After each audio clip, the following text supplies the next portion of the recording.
This conference will now be recorded. Okay, I call the meeting to order for the Bicycle and Pedestrian Committee meeting for January 8th.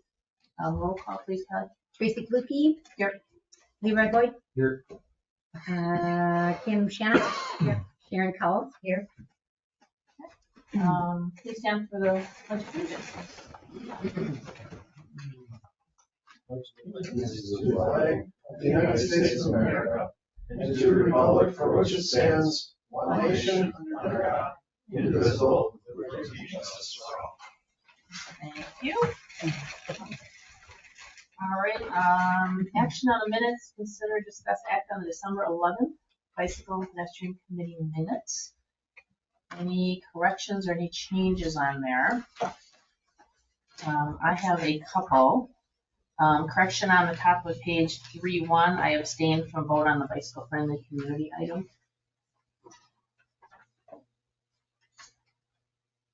Sorry, where are you?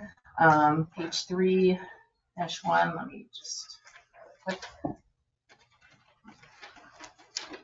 Oh, Page 3. yeah, you're right. Yeah. I apologize. That's okay. And then just one really piddly one. 7A, the Public Works report. Rickard highlighted. The H doesn't have to be capitalized again. It's very minimal, but. Okay. Oh yeah, got it. Yeah.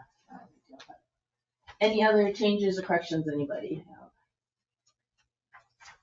have? Okay. Otherwise, I would call for a motion to approve with those two changes. Make a motion. Motion by Leroy, Sharon second. All those in favor say aye. Aye. Opposed? Motion carried. Thank you.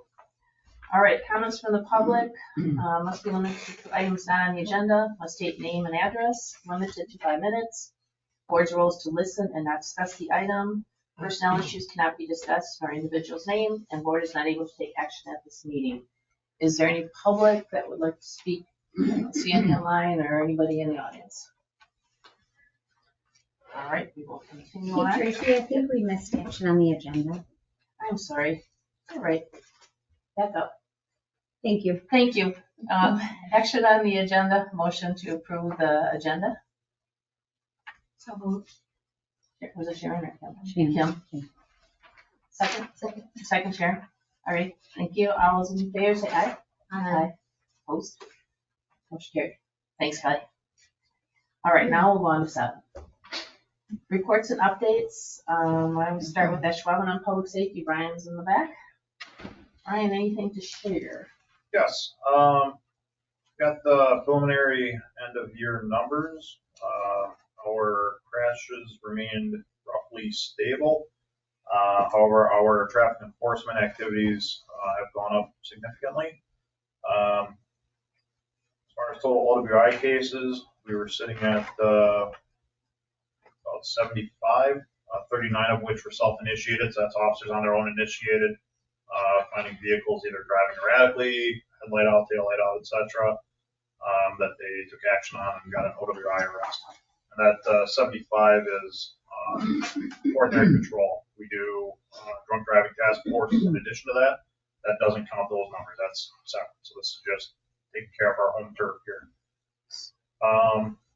With regards to overall traffic enforcement, our traffic enforcement continued to go up another year here. Let me just pull this up. Normal traffic enforcement, we had 3,876 traffic enforcement stops, 400 more than last year, and about 1,000 more than we had in 2021, our first year pre-COVID. And that's with an actual decrease in patrol hours worked compared to 2021. So our officers are getting after it this year. Those numbers too are also non-grant related ones, so that's just ordinary everyday patrol. Our officers are being a lot more proactive. They're doing it with less hours out on patrol compared to 2021, largely due to retirements, sick leave, people on FMLA. As far as staffing goes, we're fortunate to add a couple more bodies again this year. Now we just need to fill them with good candidates. We do have a process going right now. As of the first of the year, we had, well, shortly after the first when Jeff retired, we currently have 5 vacancies, 1 due to retirement. Projected to have a sixth vacancy in October when Officer Zinda leaves. We have a hiring process. We'll be doing interviews on February 10th, looking to fill those. Once we get our staffing up to adequate levels, then we will be implementing a dedicated traffic enforcement car.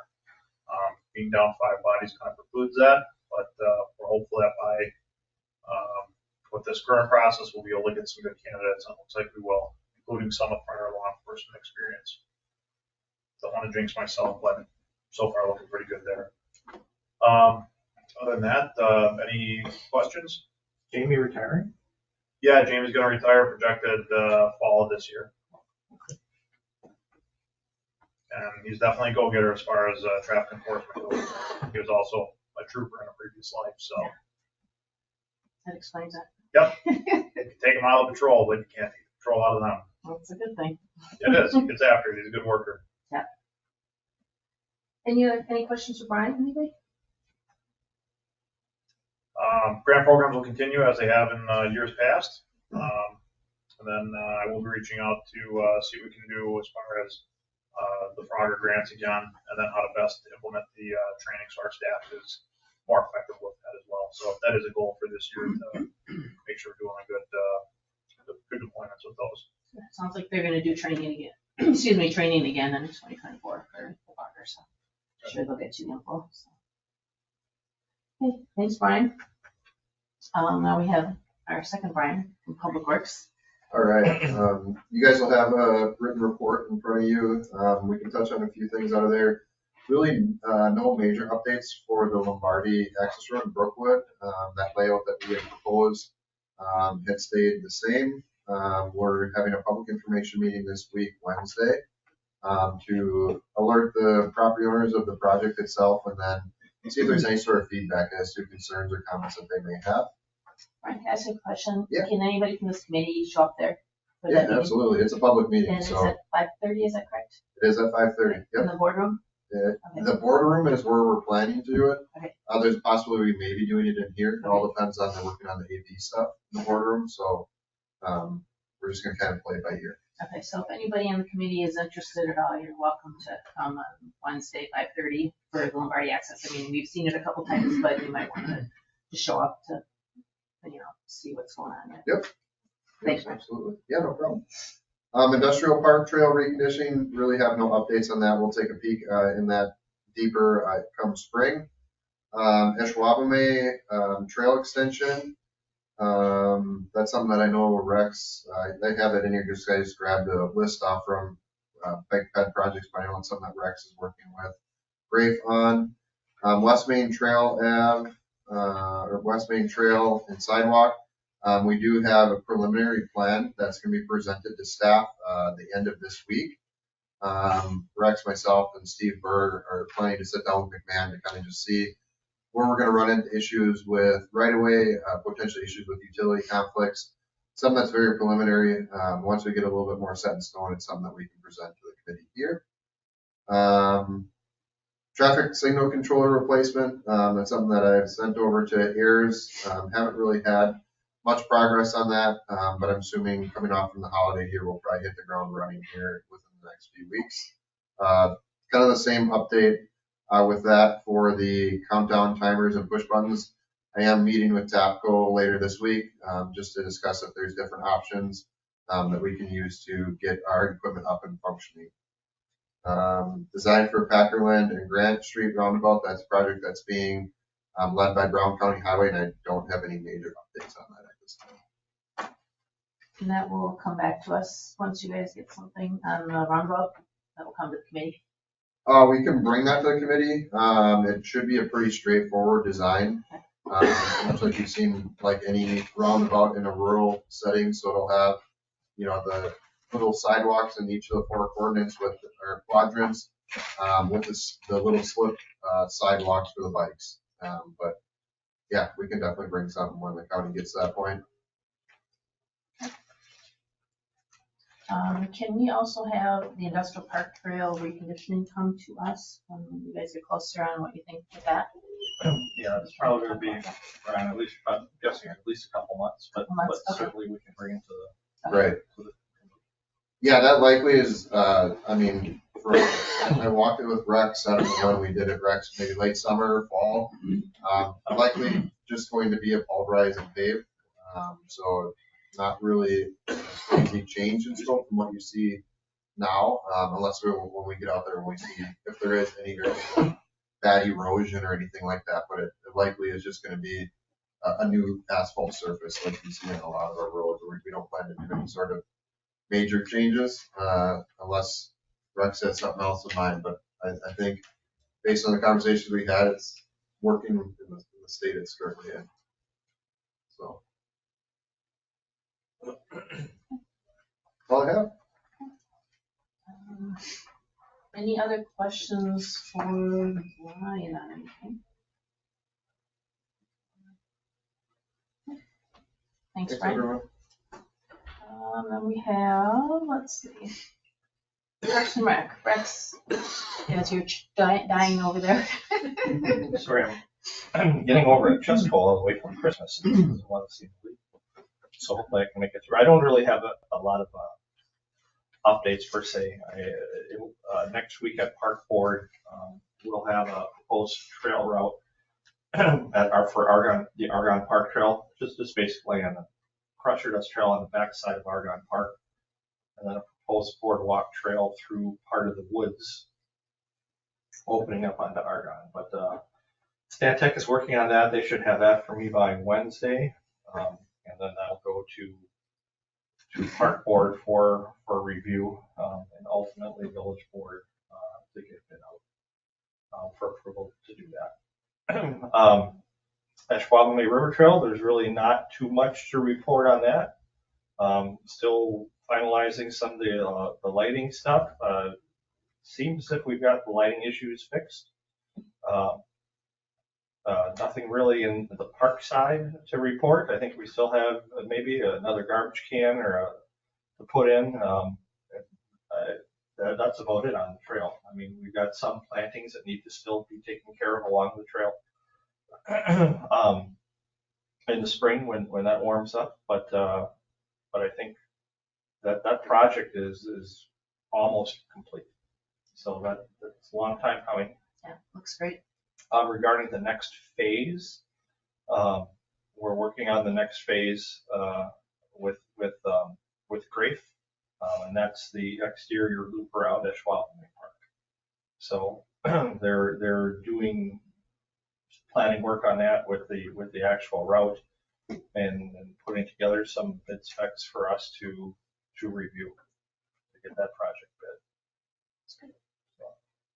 And that is basically from the trailhead, the new trailhead at the north end of the lake parking lot, around behind the lake, and then kind of looping around to the old boat launch area. So that's really it on my end. Any questions for Rex, anybody? Thank you. I was at across the bridge the other day on my bike, and there were tons of people out there walking and biking and whatever. It's very nice. If you build it, they will come, right? They will, absolutely, and they are. I'm sure you two can see quite a few. I don't think people. We really haven't had. Excuse me again. Just. We really haven't had a grand opening or ribbon cutting for that trail. I still plan on doing that late spring, early summer. We wanted to have a few things in place, including one of the donor signs from the Greater Fox Valley Community Foundation, which is languishing over at the sign company right now. So I wanted to have all that stuff in place before, and quite honestly, I wanted to have it look good too, landscaping wise, which it wasn't in the fall. So I think once we get that stuff tidied up and looking sharper, we'll have an official ribbon cutting and try and get a little more word out. It's busy now, but I still don't know how many people really know about it, to the extent of how it looks and some of the amenities that are there right now. So that'll take place more in late spring, early summer. You know, Joel, where we're at on the wayfinding signage, because I know that was one of the things you were going to put some, directing people down to the marina site to get on the trail. And you know, where we're at on all Still that. on our to-do list, but our goal would be to get it done in all likelihood before the draft comes in 2025. So it'll get done in the next probably 12 to 18 months. I'm sure we can have a map maybe on the website showing how to get in there. We probably do have maps out there with the trail, you know, so people, if they're looking for it, they can find it that way too. Well, Francine usually does a good job. She's got a Yeah. general overall map of our trail areas and stuff like that. So it's just a matter of her tacking on the additional verbiage and lines on some of our trail maps. Thanks, Rex. Right, if nothing else for Rex, we'll go on to 8 items for discussion and possible action. 8A is consider, discuss, act on recommendation regarding the Green Bay Metro Transit stop on Anderson Drive by Ashwaubenon High School. This is a gentleman that had come to our last meeting and had some concerns on it, so this is staff working on this. And Dirk, thank you for coming to the meeting as well. So just to kind of give you an overview, and I think Leroy and Dirk, obviously you guys were present at the last meeting. I believe my understanding, if it is correct, is that there was a concern about a motorist on Anderson Drive, and maybe the group can correct me, but I'm uncertain as to the direction of travel of the Eastbound. motorist. He was moving eastbound. Eastbound, yeah. Yep, towards the Maya So Street. the bus is stopped here, heading eastbound on Anderson Drive. I believe the bus stops virtually on or near the crosswalk. Right before the crosswalk. And so an eastbound traveler was coming through here, and as people were exiting the bus, they were immediately crossing the street. And then the visibility of their travel was blocked by the bus. And so there was a question as to what we can do with this particular stop. Obviously, you have Woodside properties here. They have a number of driveways and trail facilities that meet their project. And we talked internally, we, meaning Brian and I, primarily as far as what we could do with that and how we'd want to approach Metro. There are other stops along Anderson, so we have to be cognizant of that. Couple thoughts that we had internally was to seek the opportunity to move the stop either forward or in advance of the crosswalk to create some separation between the two. However, if we do that, we would need to install an additional accessible pet pad for the stop, as well as either a sidewalk or something back to the crosswalk then. So there would be a little bit of infrastructure that's involved. It should be noted, it's hard to see in the image, but there's a trail here that straddles the right of way that Woodside maintains in the winter, so it's not a village sidewalk. So we'd have to take that into consideration as well. Again, the stop would have to either go in or past the crosswalk or before. Obviously, with that driveway there would be some concerns with that as well, that we would be blocking or obstructing the driveway if the bus was there. Dirk, what do you think? What were you gonna say, sir? Oh, I'm sorry. I was gonna just say, where does the bus stop there? The Metro Transit stop the bus physically stops like in this general area. Right next to the road. Right where we made that's where we made that section across the street, right? And it's virtually, it looks like they stop right on the crosswalk because they have to discharge their passengers on the ramp for accessibility purposes. So that's where the bus stops. So you asked my thoughts on this one. Obviously, I don't know how Green Bay Metro determines where they put their bus stops, right? There are several on Willard, there are several on Anderson. They seem to be spread apart. I guess I don't know, but I'm guessing that Green Bay Metro doesn't like having multiple buses stopping at the same spot, but maybe they do. So for instance, there's another stop. If you go just east to the end of that block, right there, there's another stop there. Even though there isn't any sort of accessibility or crosswalk or anything, there's another bus stop there. So if Green Bay Metro had no problem stacking up multiple bus stops in the same place, there is a bus stop there already. We could put a crosswalk from the sticker from the ticket booth for the football field right across to the corner, and that could be a possibility. if Green Bay Metro likes to keep their stops staggered, which seems to be the case, and again, because I don't know, then that stop back where the existing one is, then we're back to, I don't know why that one got put right where it is. I'm I wondering. remember. Why? I remember it because it intersects, because the kids coming out of the high school are using the sidewalk coming down in front of the gym.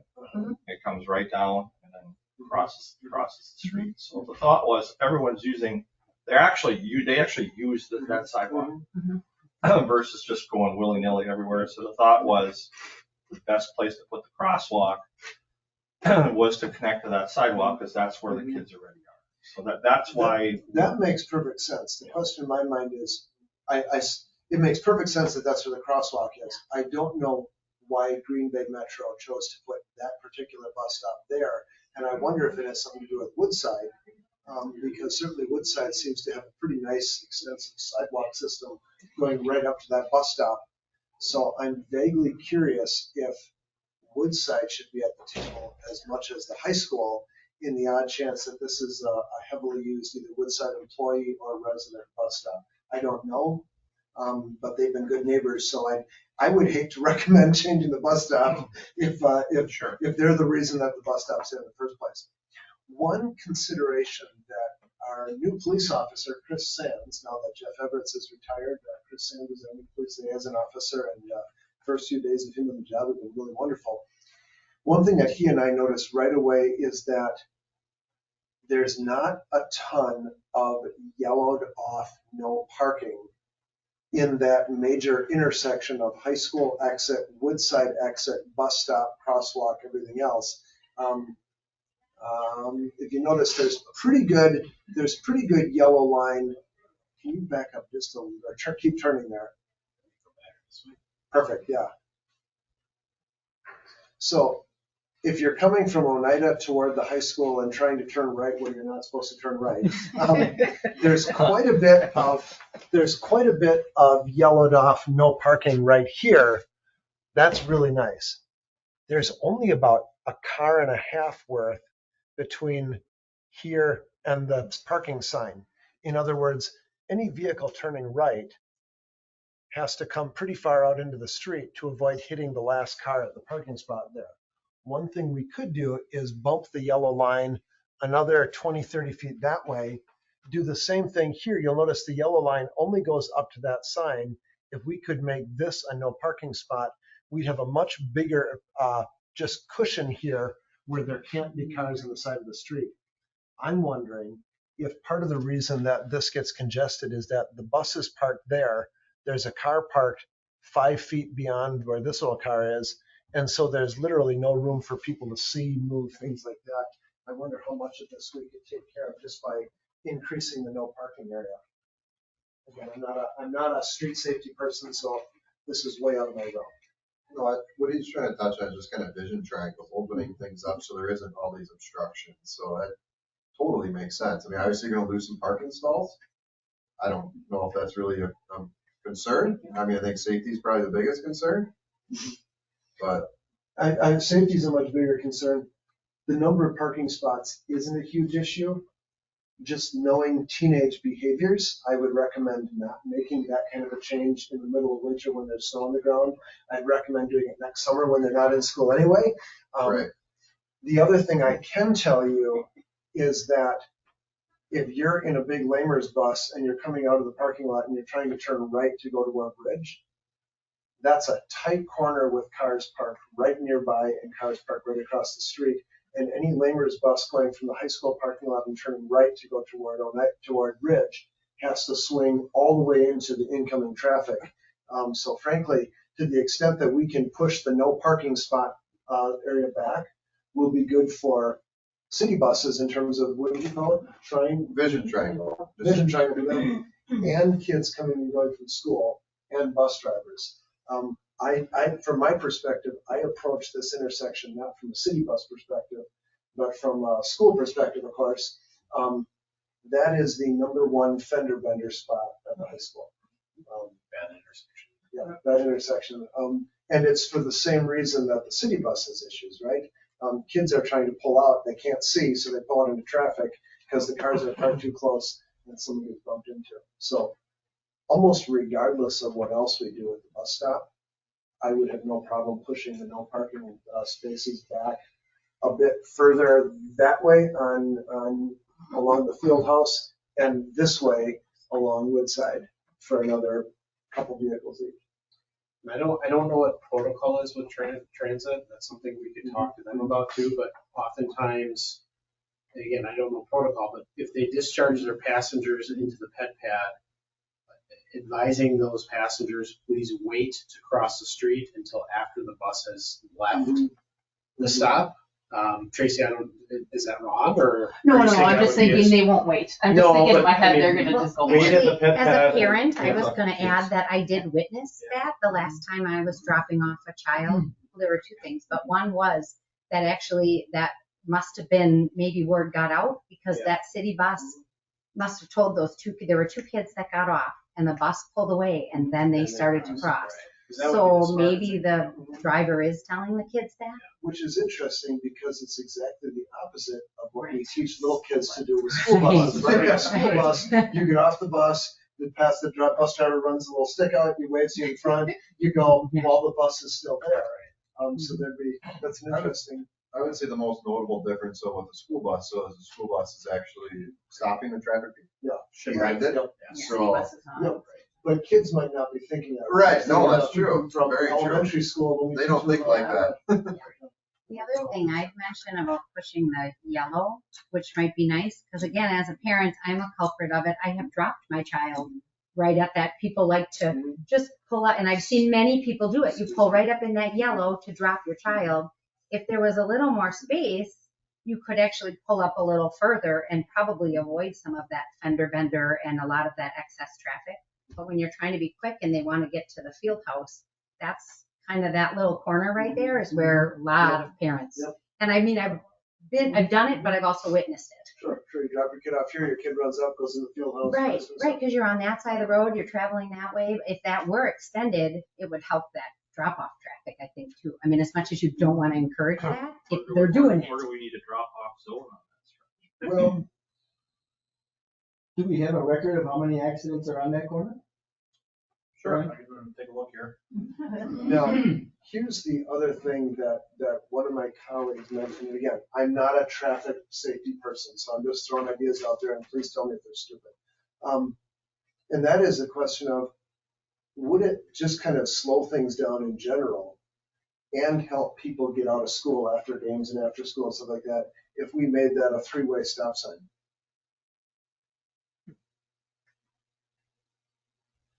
Because you have a stop coming out now, right? Yep, you Okay. have to stop coming out Okay. because it's a parking lot. And that would be more of a traffic engineer standpoint. Yeah. I would think that generally speaking, it would probably be viewed more as an arbitrary stop 90% of the time, with the exception of those school out times, so that it becomes kind of unenforceable. Sure. And again, let's stop my area, Yeah. but if we can Try to avoid stop signs as much as we can, but. Okay, that's totally fair. Yeah. Okay. I think you get quite a queue of vehicles on Anderson there because people would be doing the who goes next kind of scenario, and then you'd have the cars back way up. Sounds good. Sounds like it was a stupid idea. No, I don't think so. I think that does. I think if we had an unlimited budget or this area of road were to be reconstructed, you'd probably be looking at maybe some curb bump outs, things like that. Thinking right here, you bump that out. You create a little bump out here just to, again, extend that curb line to narrow the road width. That'll slow traffic as well. Put the pedestrian a little bit further out away from the vehicles so that they can be seen visibly. I think that those would be, it'll slow traffic as you're coming out of this area as well, so it's kind of forced to drive slower. So not to push that idea, but Tracy, in those school safety grants, I mean, is that something that they provide funding for ever? You know, I don't know. They haven't had a lot of like safe close to school grants, I don't think much anymore. They're not, the DOT doesn't have That's all as many TAP of them. grant. I think it's all combined almost. Yeah. But I mean, it's certainly something to look at. But if we have a significant crash data or something to that effect, Yeah. maybe then we could qualify for something to. Hazardous. Because if you have the property to do that, what you suggested, I think would be the best practice there. I may have known about it. Along with pushing it up, I think that makes a lot of sense and it's easy to do. I think the idea of more no parking areas is a great one. The less congestion you have there, probably the better. The visibility is better. I personally think the bus needs to stop after that crosswalk because then the kids get off. That bus is not blocking that traffic coming from the west, and it's in front of the crosswalk, and the kids can look and see clearer crossing, then they can see the traffic coming the other way. So I think that's a solution, and maybe, checking with Woodside, checking with Green Bay Transit, and just seeing, what they have to say and what would work. Their comment about you have to have a pad. They don't have that on 90% of their bus stops in Ashwaubenon. Yeah, I was just speculating. I didn't know if that's why they were using it that way or not. I mean, it's a great thing because you have the seniors there, you have the kids. I mean, it's great that they have a really nice access point to that crosswalk and for the buses, but when you're blocking so people can't see kids, kids are gonna park across. I think that's just an accident waiting to happen. So that We're talking the city bus, right? city. We're not talking. We're not, no, No, because that's not a school bus stop. No. Not at all. city. Okay, so how many kids actually ride that city bus onto that spot? Don't know. And there's other people too. I know, I understand Could that be a too. senior coming across Woodside, heading over to the school for some reason. I'm guessing there's a number of children just with the amount of open enrollment that you have. If you're pulling kids from the city of Green Bay, they can get up on the bus. Well, and even the older ages the bus routes are way extend. So like I have a friend who lives like over on like Ledvina and they wouldn't get a bus, but yet that would be, and I know some of those kids take the city bus from there because at least it's a safe route versus walking or biking up Cormier. To answer your question, I don't know how many kids ride city buses. I do know just anecdotally, I see kids coming and going from that spot. So certainly there are some kids who use it. I'm guessing it's as important a bus stop for employees and residents at Woodside as it is for students. Now, obviously, they may not be crossing the street because they're getting straight off the bus and going to Woodside. Although, frankly, having a good crossing spot there with or without city buses is a big deal to us. If you ever hang out in front of the high school, a lot of the residents in Woodside walk across the street. And I mean, literally, we've had people who will just walk laps in our big parking lot with a walker because it's nice and flat and you can look around. People walk. We've got those chairs in front of school, and residents will walk in front of school, sit down for a while, walk further, walk up to Target. So we want to be good neighbors with Woodside and have a really good way of crossing the street, which kind of kills two birds with one stone here. I remember we had a big discussion on that when we first decided to put in that crosswalk there. In fact, I even went to Woodside and interviewed, I can't remember who it was, somebody from Woodside about that whole area and about the people. I totally forgot about that. There was a news piece on that, wasn't Yeah, there was. And about that was about 7-8 years ago? Well, it wasn't that long ago. Yeah. Well, anyways, I remember when we had that, and about the people going up and down, the older people going up and down that, that sidewalk. Well, and there's just a sidewalk on the north side of the road, correct, to go out to Oneida Street? Because we don't have a sidewalk when we go further to the east. I don't believe to get to Oneida Street, or is there a sidewalk all the way there? On the school park side, it is, yes. right? But On the other side, no. It's just their black. They've got their own black visually narrowly. walkway, but it just goes but it from ends one at- parking lot to the other parking lot. Yeah. It doesn't go beyond. So usually anyone from, I guess what I'm trying to get at when that's coming from Woodside might cross there to get to the sidewalk, to get to Oneida on the sidewalk. But you Anyone can't get from- to Oneida on the sidewalk. Correct. On the south side. Anyone wanting to walk from anywhere there to Oneida walks to the school side and then And then down. goes There's no parking lot. Well, and I'll beyond. tell you, there's several Woodside people that walk to the community center on that Yes. sidewalk as well. I'm sure, yeah. Mhm. It's very common for them to walk either down past the community center, through the park, past the middle school, up Willard, and then through the high school parking lot, counterclockwise or clockwise. That's a very common loop. I did look at crash data since January 1st of 2019. We did have one reportable crash at that intersection. The crash was due to a vehicle exiting the high school lot. So it's heading southbound, making a left turn onto eastbound Anderson. Correct. The vehicle swerved around a westbound vehicle and struck two parked cars in the eastbound lanes. See that? Yeah, you're right. Dirk, I think you hit it right on. There just needs to be a lot more clearness. Yeah. And I was there for that crash. The student involved, you can thank the Lord, it was at 25 mile an hour and everything else. Your district has a contract with Metro Transit also, right, where the kids show their badges. So we had that in Green Bay, and the Metro Transit keeps very interesting data on that. So if you ever, it probably doesn't matter if it's 2 kids or if it's 200 kids who get off that bus, right? They're all important, but you could probably find that out from Patty. Yeah. Good idea. So for the sake of time, and we have a busy agenda, I think what we can do is, I think Brian and I, we can chat about what that vision triangle looks like, and expanding that no parking zone, and bring that back to committee. It's already pretty large. Yeah. But I'm definitely in favor of making it larger. It's not going to hurt. I mean, painting curb yellow is pretty cheap. Yeah. You know, in the grand scheme of things. I can talk to Patty over at Green Bay Transit and see what that looks like, or what that all entails about maybe moving that stop further eastbound, if you will, on Anderson. We can report back to committee, and obviously the paint and things like that probably aren't going to happen until spring or summer after school lets out anyway, so they'll have a little bit of time to. This would have been a good meeting for Jessica. I know Yeah. she can provide some input on that as well. Okay. All right. So you'll just do some, do we need a motion on that or anything? I think Otherwise, so.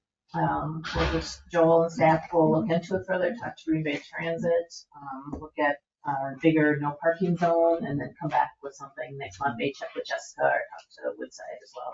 And part of the reason why we had kind of more informational discussion tonight is when it was presented to us last month. It wasn't on the agenda, and we couldn't talk about it. So at least now we've had an opportunity to discuss. Perfect, appreciate it. All right. Thank you, Dirk. Thank you for coming. Thanks. Any objection if I leave, because we just canceled school for tomorrow and we have freshman orientation registration tonight. So I'm suddenly kind of busy. So I'm either gonna sit here and email or I'm going back to school. No, go back to school. Thank you. Is it gonna snow? It's not gonna anymore now that you canceled it, right? Yeah, exactly. I don't know, well, then see what happens. Don't need a weatherman to tell you when it's raining. Thank you all, appreciate it. Thanks, Let me know if this comes back up and it's something you need before I'll. Okay. Have we done? Sounds Thanks, good. Dirk. Good afternoon, everybody. It is, and we really in the last few years. Item 8B, consider discuss act on recommendations to install bike lanes on South Point Road from Cormier Road to State Highway 172. You do have everybody to grab this, a woman that lives on the west end of Cormier, Cormier had reached out in regard to this. And then Or if it's the Christine Road, and I know. she used to teach at Bellin. Yeah, Instructor, no? really? Yep. Okay. And I also talked to Kyle. Kyle was not able to make the meeting today, and he also had some recommendations or thoughts on it too that he wanted me to share with the committee. So, Joel and Brian, if you guys have any, want to start with anything, and then if anybody else has anything they'd like to share. Sure. I'll just add some high level context. So Okay.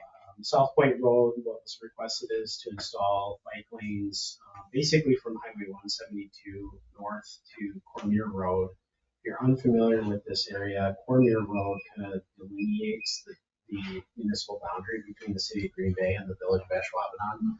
So everything north of Cormier is Green Bay, everything south of Cormier is Ashwaubenon. Green Bay presently has bicycle lanes on their section of South Point Road from Cormier. The road width is somewhere around up to 50 feet in width, depending on where you measure it and how I measure it. Green Bay, in addition to the installed bike lanes, has a dedicated parking lane as well. There is sufficient road width to to do that. So I think really the request is probably to match. I guess our recommendation would be if you're going to install it, I would match the design with the city of Green Bay so that there's consistency from Cormier to. That is our road, That's Yes. our section of roadway. Yeah. all the way to 172. Correct. Okay. Or is that like a half mile? It was a little bit less than that. I think. Yeah. It's 2,000 feet, so it's right around half mile. Huh? Just, actually, well, you said less, yeah. Just shy. Terrible. So that's all I have. It's just kind of that high level context. So just some quick things from Christine. I mean, if you heard letter, basically, for her, she's not as comfortable biking as maybe some of the hardcore ones like we were here. So for her to have that bike lane there makes it more comfortable for her to get there. And she feels like it's easier for her to get there. So that's kind of her thing, like having space for bicyclists, that own lane. The motorists know, everyone knows there's a pretty steep level of comfort that she has with that. So that was one of the impetus for her request to continue that bike lane from the city of Green Bay and then continue it down to 172. I'm thinking, this is my opinion, Yes. that, first of all, I don't think there's that many people that actually do ride that road. What are they gonna do out of 172? I know I ride 172, Yes. but like you said, I'm a rider, or Kyle, or you, or, Right. I mean, I doubt if Christine rides out on And 172, she but doesn't. She would go, her thing was to go to Quick Trip. I was gonna And say, to if you go to safely Quick get Trip, to Quick Trip and be able to do, what she needed there and get back and having, Cormier area, she felt, to have safe access to that. And, like you said, some people are not going to go on 172. They'll turn around and they'll head back. Right. I would go on 172, you would, and probably, and Kyle does. Sure, he already mentioned that he does. So that's kind of her impetus for, just to have it look more inviting for bicyclists. And that so we're was only her- talking striping. Striping and then the parking lane on the inside and then the bike lane and then the travel lanes would be there. So it is paint, basically, correct? Is that correct, Brian and Joel? Painted some signage, obviously, we'd have to delineate the lane. I believe Green Bay has theirs already marked, so I'm not sure when you cross jurisdictional lines if it's necessary, but maybe when you come off of 172. Right, maybe yeah, there you'd cross probably signage. have, I would say at least 2 signs that would be involved. Have we heard anything else from other people at all, as far as, on that section? No, not directly on this particular one. We've heard some of the future agenda item on Parkview, but this one, I think with the addition of the Quick Trip store, I think from a staff perspective, we all agree that, there's a potential for an interest in traveling to and from the convenience store, so it makes sense to have that. Even go to the connectivity. casino. Yeah. It's that access to the casino right there. All those Like, bikers I- go to the casino. I might go to the casino before, so yes. There are goals that do that. There are. Maybe we can use some of our own night of fun money. There you go. Yeah, so I mean, it would open that up, but Kyle had a couple other things too. So if you're familiar with the area, you have Cormier Road on the corner, so it would be the southwest corner of Cormier and Packerland. There's a little trailhead. And there's a sidewalk that goes from View Lane up to Cormier. The Packerland path ends basically at Bradley Terrace, which comes off of View. So there's like a cul-de-sac, and then the trail ends to the south of that. And then you would go, if you wanted to get to Cormier, you could go either onto Cormier, or you go up, could take the sidewalk up to Cormier that way. Kyle's concern or Kyle's comment on this was that if you're coming on Cormier and you're trying to get on the trail, the Packerland Trail, to take a left on the west side of Cormier and Packerland is very difficult, and you'd be on the sidewalk. And he's like, I shouldn't be on the sidewalk anyway. It would be safer for people if they go out to Cormier, get onto Sandy or to South Point, and then head out that way and come back around. It was his comment. He also feels that North Road should have a bike lane on it, because anyone coming through that area to get onto Packerland Trail, if they go on View basically dead ends. I don't know if that's a dump out there, what that is, Brian, where the road dead ends from View. So if you go to View and you're trying to get out to South Point, you can't get there. See, North Road could get you there. North Road, yeah. Yes, and North Road could get you out to Packerland Trail and be able to access it straight off. So Kyle feels that the bike lane should be on South Point. He feels that's a good thing to do, but his concern is getting people to the Packerland Trail and getting them there safely. And North Road being a better access point than Cormier, and then you can't get through on View. Yeah, well, then you got Lamer's buses that are going up and down that road too. I know, yeah, and it's a narrow road. It is a narrow road. It is a narrow road. So that was just kind of his comments on it too, and I told him, I said, well, maybe at the next meeting, I don't know if this will come back again, but that he could provide more insight into it that way too. And I know it's kind of hard to see all of that, to get it in your head and say exactly, where it goes and how it is. So that was his comments on it, but like I said, he was receptive and thought it was a good idea to have bike lanes from Green Bay. Doesn't North Road kind of drop off on the sides? Yeah, There's It's like narrow, really it's a rural, there's really no, it's kind of a rural road section. yeah, and that way it curves then? And You it's got a narrow. big field on one side and you got Yeah. the woods is on the other So side. how would you create a bike lane and then make the car Yeah. lane skinnier? Yeah, it's a narrow road. I don't know how wide that is. The road's only 24 feet It's wide. 20, You yeah. cannot fit a bike lane on it. Yeah. Yeah. You'd have to widen out the road. Yeah, because there's no like sides. No, Yeah. yeah, it just drops into the ditches or the gravel in there, so. So I guess what my suggestion would be, one, for this particular meeting, the item is specifically related to South South Point Point, Road. yeah. However, I certainly understand the desire for connectivity. It would be a good broader conversation Right. as we go through and update the plan. So as an example, this map that I'm showing now on the screen is under the current bike and ped plan. Interestingly, and I didn't realize this, but South Point Road is not marked for future or planned bike facility, even though it is marked in Green Bay that there is one that exists. I thought we added it, didn't we? Maybe it's on the auxiliary Might be on the list. It addendum could or be, it something. could be on the addendum, but Yeah, it wasn't on that one because there wasn't, number one, I don't think Green Bay had it marked at the time that this map was done. Okay, And then number two, obviously, there was no quick trip. right, There's no reason. Yeah. Other than just general safety. Now Right. there's a specific reason or destination that people are going.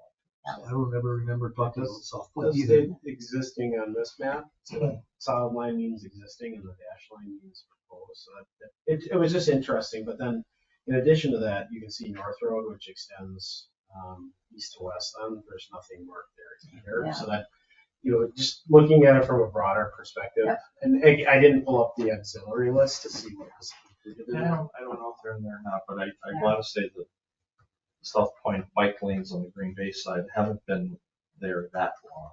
I don't know when they did. I think you're right, because West Point and South Point, they did about the same time, and they have been there right 4 or 5 years maybe. I don't know. that sounds about right. Somewhere around there. I think with that, like what we would recommend is if the committee desires to have them installed on South Point Road, I would make a motion to recommend the board look to install those on South Point Road. Justification is that there's a destination point now on South Point, whether it be the Quick Trip convenience store, just connect that neighborhood to the convenience store. You could say the casino if you want.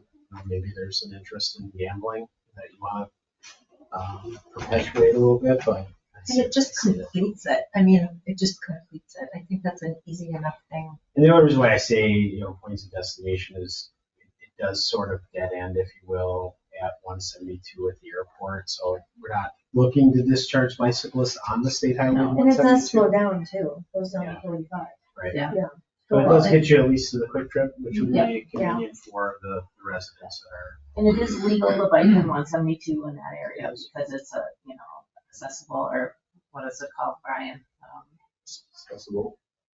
Sorry, that you can ride out there, and then when you head west, it opens up a lot too. I mean, it's kind of rural out there, so it changes a lot. So, all right. So if someone want I'll to make a motion. Okay, what's your motion to install bike lanes Sure. on South Point Road I can see it. from Cormier We're to talking paint. 172? We're talking paint. Yep. Yep. Okay, the motion from Leroy is to install bike lanes on South Point Road from Cormier Road to State Highway 172. Do you have a second, anybody? Want to second that, Sharon? I'll second it. Second by Sharon. All those in favor say aye. Aye. Opposed? Motion carried. Thank you.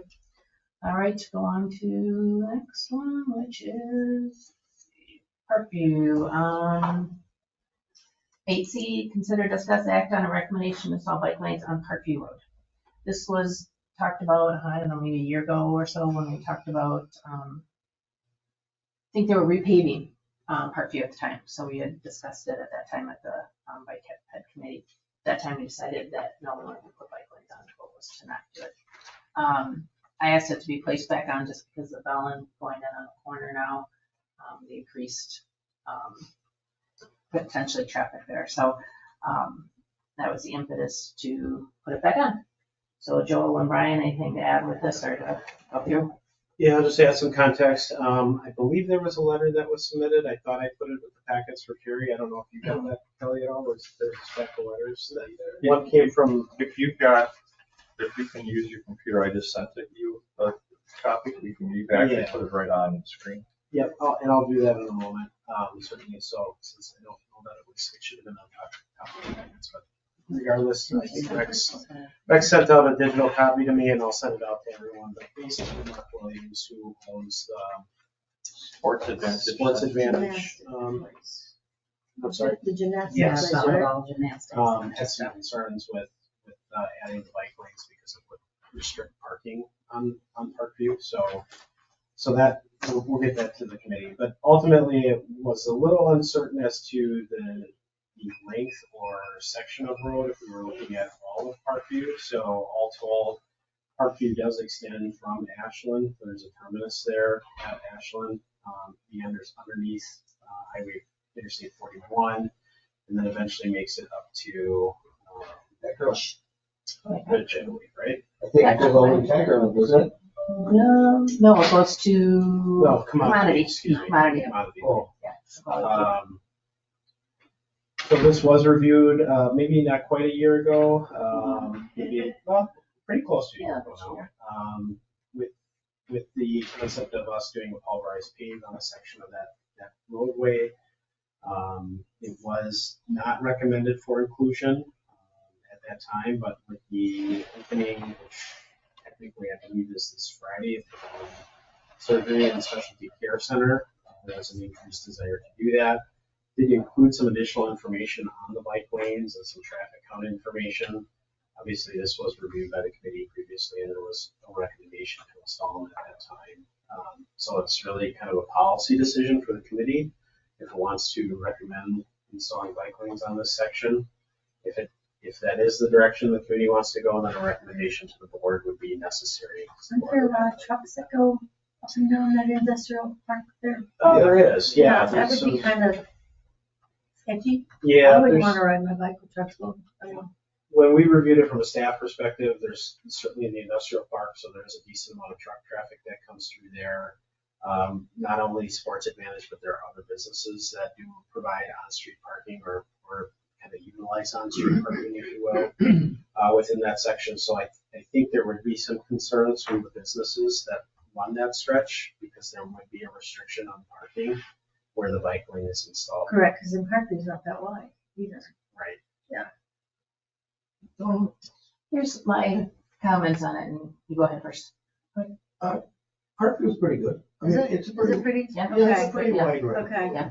But you do have, you're talking about trucks. You do have, you got paper transport just back in there. You got, you got, what you call it? You got trucks for festival foods. Yeah, and you got Green Bay Packaging, FedEx. All of those trucks are right up to the right-hand side. I mean, the south side of Parkview. And I don't know what to say. The thing with Parkview, the reason I asked to put it back on is, like Joel said, when you get to Ashland, there is a pedestrian bicycle crossing there at Ashland. So if you're a bicyclist, that's probably your safest place to cross. There's the roundabout to the south, Corey Road, and then there's Cormier Road to the north. So a lot of bicyclists go through there. It's kind of an escape route, and the industrial park is on in the Ashwaubenon side. So I think bicyclists come from the east heading west into that area on their bikes. So there are a lot of bicycles going through there. It just is kind of an escape route, I guess I would say. It's easy to get east and west there.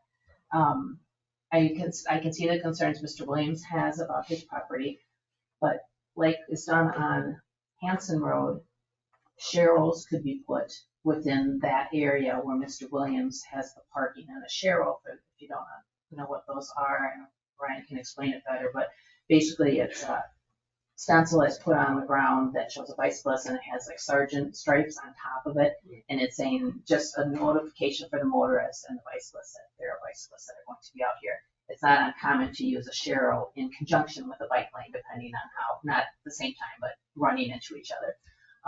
So that's an option too. And then you have all the residential, you have a lot of residential when you get past Holmgren. You probably don't need anything there, maybe again, Sherrill's moving, but my concern is there's a lot of bicyclists already going through there. And to make it easier, especially with Bellin coming in and my concern with more and more traffic, I don't see a lot of parking there at all. The only place to see parking is by the volleyball facility when they have the tournaments. There's parking there. I don't think I've ever seen parking on any other portion of there. When I just go through there quite a bit because it's close to my home. But so that was kind of a discussion item, I guess, just to see if that was something that we could consider to make it a little more, again, encouraging for bicyclists to get through there, and maybe go as far as Ridge Road with it. Yeah, that would be, certainly you could put like a share road type bicycle route designation. So marked paint, bicycle icon, chevrons. There would not be the necessity then to restrict parking. If it was a full-fledged dedicated bike lane, you would have that restricted parking. I think that's the primary concern. So that certainly is a recommendation that you can make as well, that you would designate it as kind of a bike route. That section of roadway then would get the stencil to indicate that it should be shared between bicyclists and vehicles. That's certainly a viable option as well. I myself don't take that road. You don't? I take Hanson Road. Yeah, Hanson's. Sure you got stop and go lights there, but I'll tell you what, I had no problem with the stop and go lights on Hanson Road. Are you trying to connect that with the new Bellin place? Are you trying to make? Well, and that's an option too. People might be working there that will bike in from the east or bike in from the west and have that road, because Wabi going to Oneida is not as good of a place to bike. That adds, gives them an option coming in from the back of the facility, if you call it that. And then there's less cars parking there. There's less, need for staff if people want to bike to work. So yeah, that's a good point too. So here's my opinion, and the reason I say them is I like people to beat them up. So people who know more, who have a different perspective, I'd like to hear the responses. If we're having this larger discussion of do we want to increase accessibility and promote biking and trail use in our community, then we look at this as how can we make this happen? And it needs to be part of our larger discussion. I don't think we go here and go there and put in bike lanes. We're either trying to think of this as a whole thing or we're not. And I would like to slow this down and ask the members of this committee to all go out there and look at this road. And also even from the village's perspective, what is our obligation to worry about street parking for the nearby businesses? I mean, it's like a whole thing to think about before we sit here and look at this picture and say yes or no, in my opinion.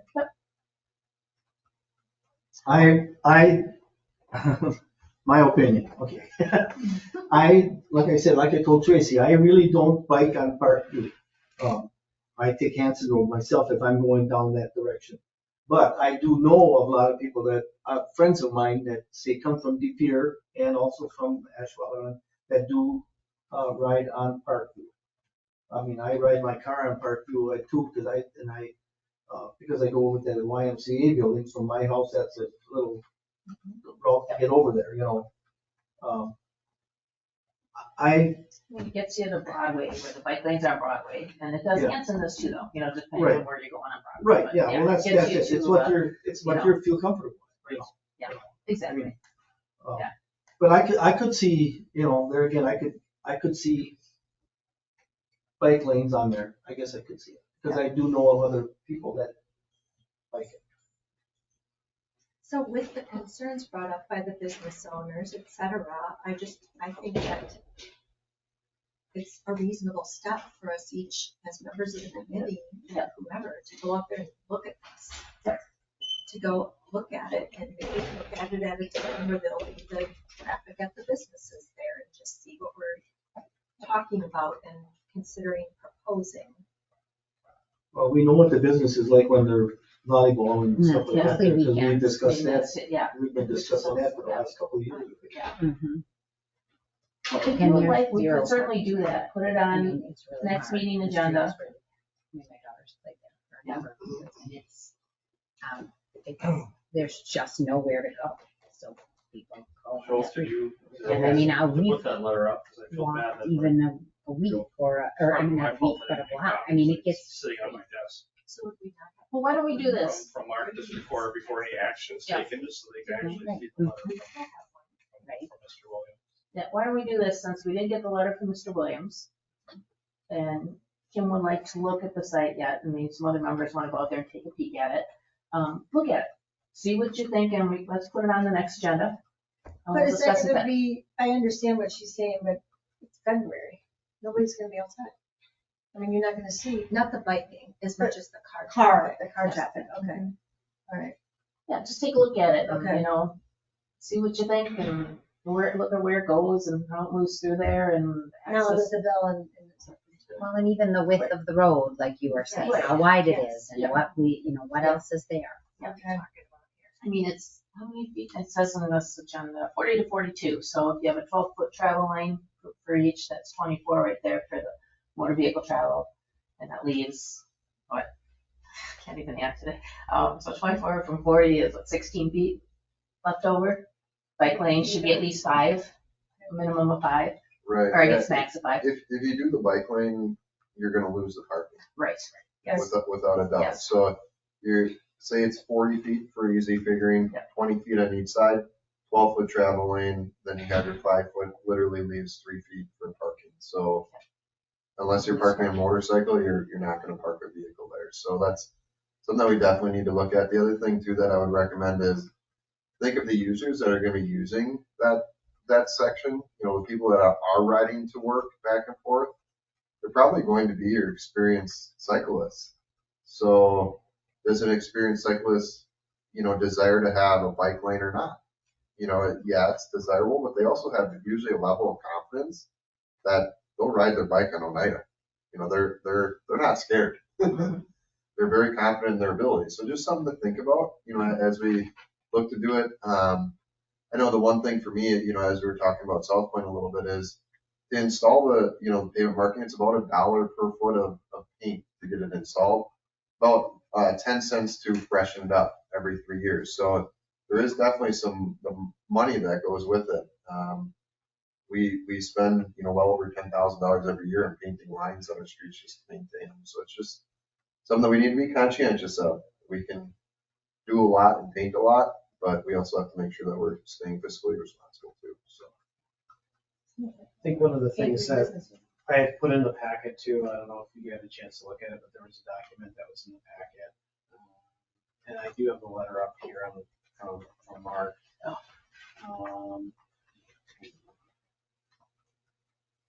This is from the Federal Highway Administration. yeah, that should be, And one of the elements in there was just looking at the total traffic counts, traffic speeds, things of that nature, and then what your desired route is to design around. Generally speaking, with the exact number, but I think it was up near 50 to 60%. So 51 to 56% of the total population are what would be considered interested but concerned cyclists. So oftentimes they're not comfortable with bike lanes, but they may bike on sidewalks, or even if bike lanes are provided, They prefer off-street or separated bicycle facilities or quiet traffic calm residential road. So putting a bike lane on that stretch, being adjacent to the industrial park, likely will not induce additional usage from individuals that fall under that interested but concerned category. So think about parents, small children, things of that nature. It's not going to be utilized by that. 5 to 9% of the total population are considered somewhat confident. Those are those that generally prefer some type of separated facility, but may feel comfortable riding in a bicycle lane because it's perceived to create that designated space. And then you have the 4 to 7% that are highly confident. Those are people that are going to bike, as Brian had mentioned, anywhere. So I think we just have to look at, who are we designing this for? What's the intended outcome? If our goal is not necessarily to provide I don't know that providing the bike lane is necessarily going to provide a higher degree of safety than having just wide outside shoulders, just given the usage of that road. But it could encourage cyclists to using it. So if the desire is to encourage usage, designating it as a bike route or a shared use facility, you're still going to hit the same intended users as if you had the designated, based on what I'm reading in this document. If you're looking at making accessible to families, parents, small children, they're probably not going to use that structure code, just because of the truck traffic that is using. I would have to say that, as I was talking before about, I know people that ride on that road. I would have to say that probably 90% of those bikers or 95% of those bikers that are on that road are, say, like Tracy or me or Kyle or somebody that is, a little bit more confident. Right. Willing to take the risk. Would not be afraid to go on anything, put it that way. You know what I mean? I mean, like I ride Williams Grand Court, and the bicycle lane is this wide. And it doesn't bother me, and it wouldn't bother you, but somebody else would probably. I'm not going to do it. So that's kind of my opinion, I guess. Well, if everyone's okay, we'll take time, look at it, see what you think. Read through the FHW stuff is really good. If you haven't had a chance to read through it, it's really good. Thank you for providing that, Joel, or Rex, whoever did. And then we can discuss it next month. And then we can get Mark's letter to us too as well, so you can see Mark's concerns with it. So I don't think we need a motion to put it on. All right, we'll continue on. 8D, discuss act, Holmgren Way Study, next steps. This we've talked about. We had the study done by the County Planning Department for us. That was presented, I think, was that late last year? Somewhere in there. I think it was. That I remember. Yeah, so we had talked about this a little bit at our last meeting, I believe, just to kind of do steps forward. So, Joel, if you want. Yeah, just to kind of give the group an update. So the last time we talked about it was a few months back, September-ish. What we reviewed at that last meeting was a couple of items related to kind of a 7-point list of things that staff had recommended the group look at. The first one was, I think, one of the bigger concerns coming out of public safety and maybe individuals from the community was, what does that road look like if it's reconfigured on Packer game day? So we had public safety come in and kind of give us a rundown of what they do on game day. And it may be, to some degree, from a game day experience, irrelevant what happens out there, because they close the road or portions of the road down 2 to 3 hours in advance of game time, from basically Mike McCarthy to Lombardi. So that really is out of the equation. And then post game day or game time, post game, they restrict travel on Holmgren from Cormier up to Lombardi to southbound travel only. So really, the 4 lanes versus the 2 lanes, worried about that peak traffic issue, is to some degree irrelevant. So items number 1 and items number 2, or item number 2 on the list, I think are pretty much completed. We have a good understanding of what's happening there. We talked about maybe allowing opportunity or time to pass for the city of Appleton to give us some feedback on their reconfiguration of College Avenue. They did that this past summer. And so it's been a few months. I don't know that we necessarily have strong data per se yet, but in a few months' time, we can certainly reach out to the city of Appleton and see what successes or failures they have. I think the next item on the list is really to kind of get some information and get some consent from the board as to how they want to proceed with this. So if this is genuinely an interest from the committee, our recommendation from staff is provide a recommendation to the board that the village review this in further detail, engage with local businesses, and have some type of public informational meeting where we can talk to business owners and see what concerns they may have. Based on my conversation with individual board members, that's going to be a prerequisite right from the start before they make any decision on this matter. So I think if we make a recommendation that, hey, we reviewed this, we think that there is an opportunity here to improve multimodal transportation on this stretch of the corridor, we recommend the board take and consider this. And the first step would be to have that engagement meeting, but we want your consent because remember, when we open that can of worms, that becomes it's a policy decision, and the board's gonna want to know that we're doing this on behalf of the village because it could create some stir, if you will, in the community. If you're not familiar with it, if you think about Oneida Street, when they were doing the reconstructing of Oneida Street, going from 4 lanes to 6 lanes to back down to 4 lanes to some parts have 6 lanes and some parts have 4 lanes. That was a very controversial topic in the community, and out of courtesy to the board, I think they need to give consent. Think about roundabouts on the 41 interchange on Lombardi when that was going through. Very controversial thing. This has the potential of being equally controversial in the eyes of the decision maker. So I think it behooves us to get their consent to move forward and have that meeting. So that would be 1 lane north, 1 lane south, and a turning lane in the middle. Correct. Yes.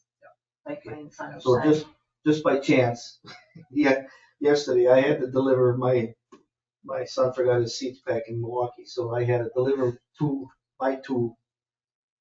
seats anyways, and I had to go, and I went down from Hanson Road down Holmgren Way, and it was a beast. It was a beast because you got cars that are the middle lane or the center lane is, they're trying to turn left. So if you aren't in that right lane, you're going to get stuck. So where were you traveling on? I was going on Holmgren Way all the way to Lombardi. Okay, so you're going northbound on Holmgren Way before the game. Before the game. And it was like, I would have to say it was probably like maybe 12:30. So nothing was closed down yet at that time. Yeah. But it was a beast because all the cars that are in the left lane are trying to turn. Yeah, and they're blocking that left lane. Exactly. So you're down to 1 lane anyway, almost. Right. So, I'm just saying it. But the right lane was, all right as long as somebody wasn't trying to get into a parking lot to tailgate. Right. Yeah. So that was just my own, from yesterday. Sure. Experience.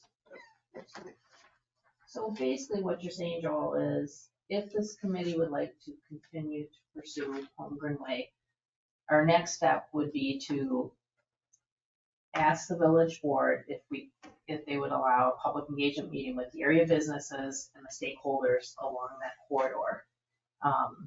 And my question to you is, would you have, or ask Cole to come back and do the presentation idea with us, or what are your thoughts on that engagement meeting, what you envision at this point? And maybe you haven't taken that far yet. Yeah, I don't think we need to have necessarily Cole come back for village board per se, but we can certainly invite him to the engagement meeting. That's what I meant, I'm sorry, to the stakeholders meeting, to have him come and present basically the same information that he provided for us in September or August. I don't know if Cole will be willing to do it, but we Right. certainly invite him. He might say, I don't want to take that shot. Yeah, I'm out of here. Yeah. So yeah, we can certainly invite him for that, but it more or less kind of, if it's not Cole, somebody would be able to communicate kind of the same process that was used and looked at in determining the recommendation as well. So Did we recommend that right from the very beginning? Recommend what? The road? Our committee had I asked can't remember. for a study to be done, basically, and we contracted, or the village contracted, for no cost, but to Brown County to do it, and then Cole did a study for us, and then Right. presented it back to Bike Ped, and that's kind of where it is right now. Got presented to the Bicycle Pedestrian Committee, and hasn't really gone any further than that at this point. So this is kind of steps forward, where do we want to go from here? Right, so I guess what I'm gonna ask is what is everybody, just say us, we're not all here, I mean, all of us aren't here what are your opinions on what we should do? And, you know what I mean, what do you think about that road? You know what, you see where I'm coming from, what's your opinion, I think, is what I'm asking. sure, I'm gonna take a very politically correct approach to this. Tracy knows this. 'Cause I Yes. talked to her already about it. I think both options that are presented, the present case scenario, present day scenario, or the recommendation that Cole had provided works. Some work better in certain regards, some work better in others. So as an example, our present condition works well to move what would be a higher capacity of vehicles, right? It's designed for that. It's 4 lanes of travel, it's higher capacity of vehicles. One would argue maybe at a higher rate of speed than what is intended. That's what it's designed for. There are people in this community that view Holmgren for that purpose. Move high volumes of vehicle at a higher rate of speed. This is my phrase, I'll coin this one, and people can lash at me all they want, but it's kind of a bypass to Oneida Street, right? So if I don't want to go down Oneida Street and deal with all the traffic lights, I go down Holmgren. So much easier. So it was, I think part of the intent in the design was that. Now, if you want to make the street more accessible and more comfortable and more accommodating to other users, i.e. bicyclists or pedestrians, the 3-lane road is better. So it's a value statement as to what you value more. Do you want to move more vehicles and at a higher rate of speed, or do you want to make it more comfortable for all users? Me personally, based on my observation and experience in other communities, I think either one works. It's just a matter of which one you desire. Okay. Well, and the other thing to think about Holmgren, there are a ton of apartments that have gone up on the north end of Holmgren. And we want to encourage people in the apartments to be able to walk and bike safely out of their apartments. Instead of having everyone jump in the car, we want them to frequent the area. We want them to stay in the area, not get in their car and go over to Bellevue to get a cup of coffee. So that's another part. It's changed a lot since that road was built. It's got so much density in housing now in that area. So to accommodate those new residents and safely allow them to move to the community is a factor for me as well, to have them be able to safely walk through there. I mean, getting across Holmgren Way as a pedestrian is tough. I mean, it is 4 lanes, and as Joel said, that traffic is moving sometimes. Yeah. And to have them be able to cross from east to west or west to east and get to that restaurant or get to that coffee shop does nothing but make it easier and better for those businesses and has more customers than, that they're afraid to walk across that street, or they're not going to go there because I gotta get my car anyway. I'm not gonna stop walk down the road. I'm gonna keep going. I'm gonna go somewhere else. And, we want them to stay here. We want them to move through that area. So the 3-lane allows for better and easier movement, I think, for car and even motor vehicles. Because your comment about the left lane that's totally blocked because people are turning left, you don't have that. They pull into the twiddle. Yeah. They sit there. Keep going. I agree with both of you, and I mean, it's a horse apiece, I guess, is what it amounts to, you got goods and you got bads. To some degree, it's a lot of perception versus reality, and you have to also weigh into consideration who the users are, right? If I use that road primarily in my vehicle, I'm more concerned about me as a motorist. If I'm going to walk or bike on that road, I'm more concerned about me as a pedestrian or bicyclist. So really kind of depends on, that might be Jessica. I don't know if you want to, because I think she may have been. So if you have an individual that is mindset is I'm only a motorist on that vehicle, I don't care about those other factors. Okay, well, So, Trying to so help them. I'm new, and I was wondering, We're still here. so I've got all my emails about snow days done, so. For It now. seems so much fun. Yeah. I'll come back and join you. Thank you, guys. Thank you. Have a good afternoon. we proposed a number of projects. I mean, I feel like the work that has come out of here, do you always turn out this much? I mean, we've got a lot of nice projects going and a lot of recommendations. Is that the pace this committee always goes at? Like, Depends. okay, Like, I think in this particular case, it's easy to maintain an existing piece of infrastructure. This is, and I'm just going to be forthright Yes. and upfront. This is a pretty substantial policy yes. decision that will be controversial. There will be people that say, nope, that road was built for 4 lanes, and there's no problem with the road. And there are others that are saying, as a user, I don't feel comfortable using that road. It should change. And you can't see the forest through the trees on either side. So I think in this particular case, if this committee is prepared to do a little bit of work on this effort, that's what's going to be necessary in order to get the final board's approval to make any change. That makes sense. If it was me and I was planning the strategy, I would want to get that walking area done around the stadium that we've talked about, right? Like everything we've talked about, getting those paths in, and then we would brand that as we're improving all of the conditions for walking and biking and safety in the stadium area. And then this would be our next step in that direction. I know that that all takes time to do, to accomplish.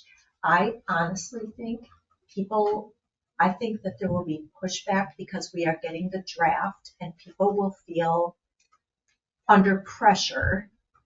I think the draft coming will make people feel like, why do we have to do this now? Why do we have to do this now? The draft is coming here. That's what I'm anticipating, and you can tell me you see it differently. You know, at one time,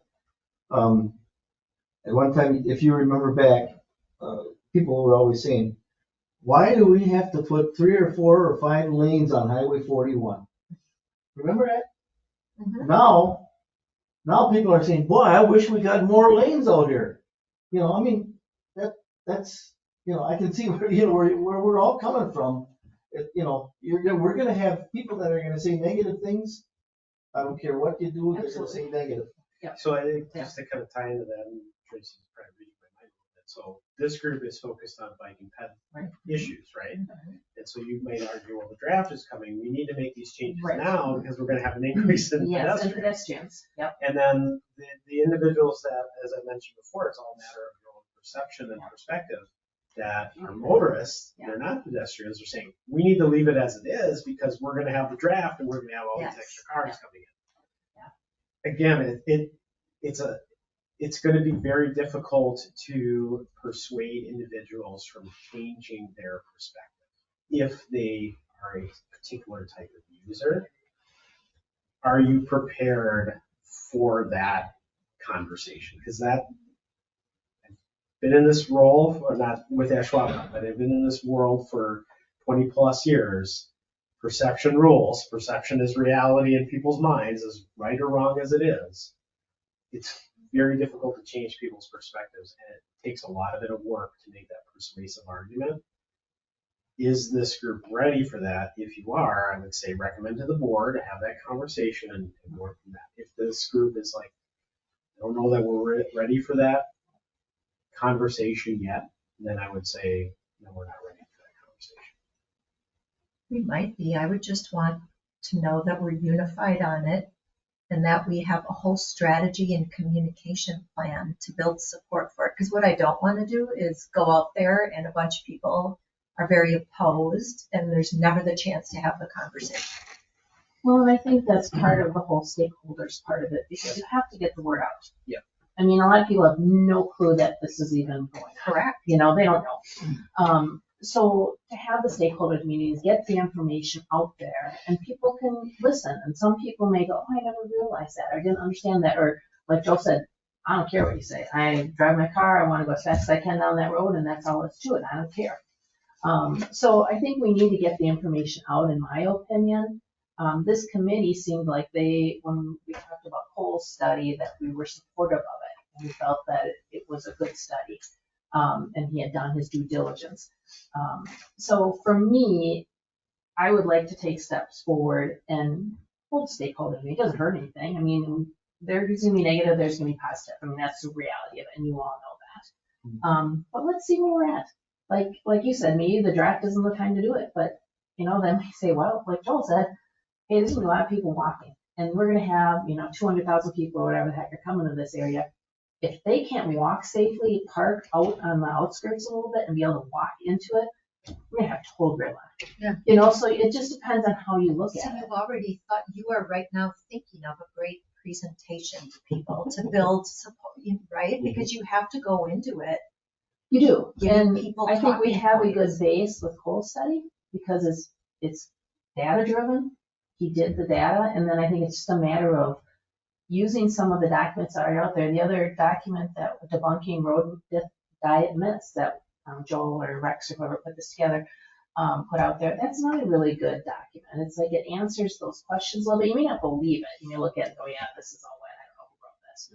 But at least it's having you think a little bit and maybe be more open to looking into it. So I don't know. I think, in my opinion, I would like to see us go forward and go to village board and ask them if we can at least do a public engagement meeting. Part of the idea too, is if you make a recommendation to the board, you're gonna get a yes or no. Right. So the board's either gonna say, no, it's Awesome. Yep. and then that's it. And then this committee kind of knows. Yeah. And we as staff too. It's a non-starter. Right, then no, yeah. It just seems like it's been here for a while. It's at least move forward and get some answers. And then where we go. You had said you hadn't received nothing from applicants as far as. Yeah, that'd be nice to see if we have anything from.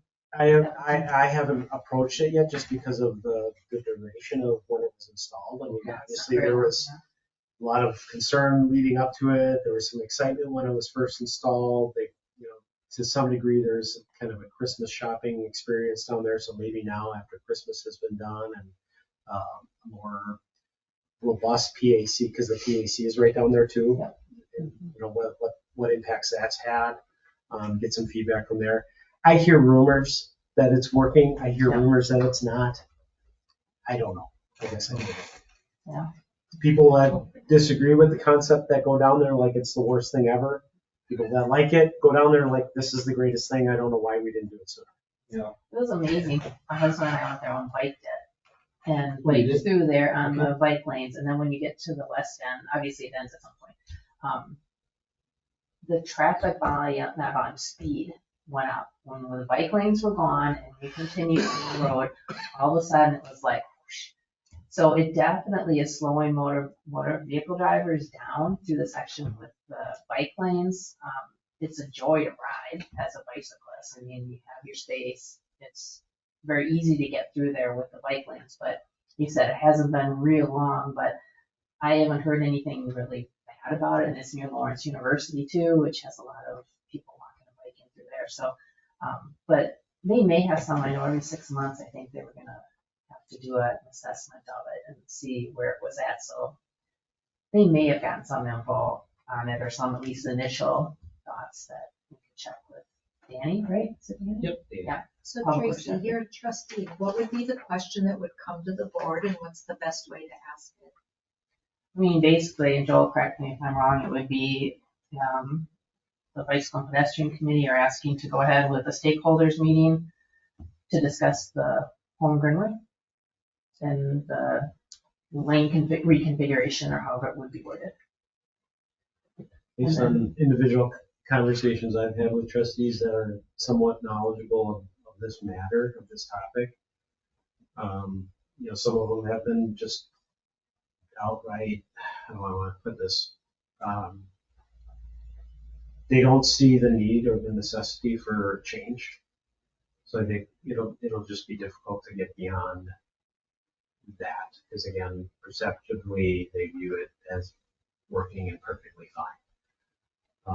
There are, and I think some public safety has expressed some concerns with going down to a 3-lane as well. Again, I think that's largely based on perception than it is on the reality of it. So I think there'll be some challenges there to be able to provide them with sufficient information to make them view it as a positive versus a negative. It's education, just Yep. education for the staff as well as the general public, I think, is both. And then they can make their decision based on, here's some of the information, here's how it's affected other communities, here's how it's been done, and they can make a decision from there. So I think it all is encompassing not only to educate our residents, but to educate our staff as well. At least get them the information, they can make a decision from there. But So again, I from our perspective, from a staff point of view, I think if this group wants to continue with it, I would recommend making a motion to recommend to the board to hold some kind of public engagement meeting with the area businesses. I think that's that next logical step. It encompasses two strategies. One, get some consensus from the board that they're willing to consider it first and foremost, and then two, get feedback from the business community and provide at least some high-level degree of education as to what this would look like. Obviously, if the board gives consent to that concept of having an engagement meeting, there would need to be some work done from a committee's perspective in trying to anticipate what some of those questions and concerns will be. So when we put the presentation together for the businesses, we have an idea of what that looks like. When are you going to do this? Because that's inevitable. Anytime you have an engagement meeting where you're actually trying to get input before a decision is made, they assume you've already made the decision, right? So what would be your timeline? When would you look to do this? The draft is going to weigh heavy on everyone's mind, one way or the other. So that has to be a consideration.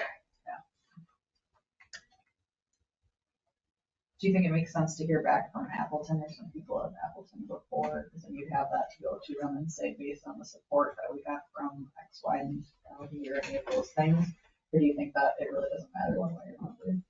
Yeah, I think we can do that, and certainly from a staff perspective, we can gather what information Appleton's willing to share with us now.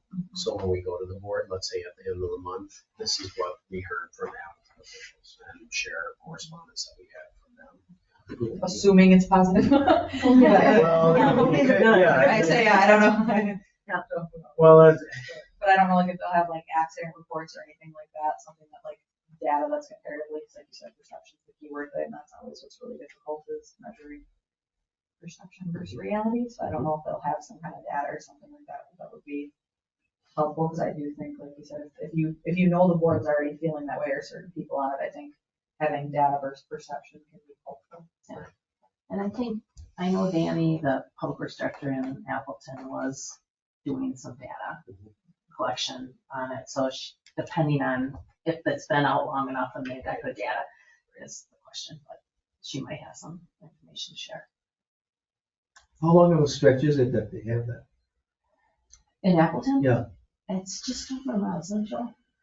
Yeah, Just about a mile somewhere. I don't know definitively, but yeah, that sounds about right. Yeah, it goes from Lawrence University where that improved crosswalk is, and then it goes past the PAC, and then up the hill by the railroad tracks. Yeah, those angled railroad tracks there, and then it ends there. So it's not real far. Richmond, I think, was the street. Yeah. Right. Yeah. All right. Does anybody want to make a motion in regard to steps forward with Holmgren?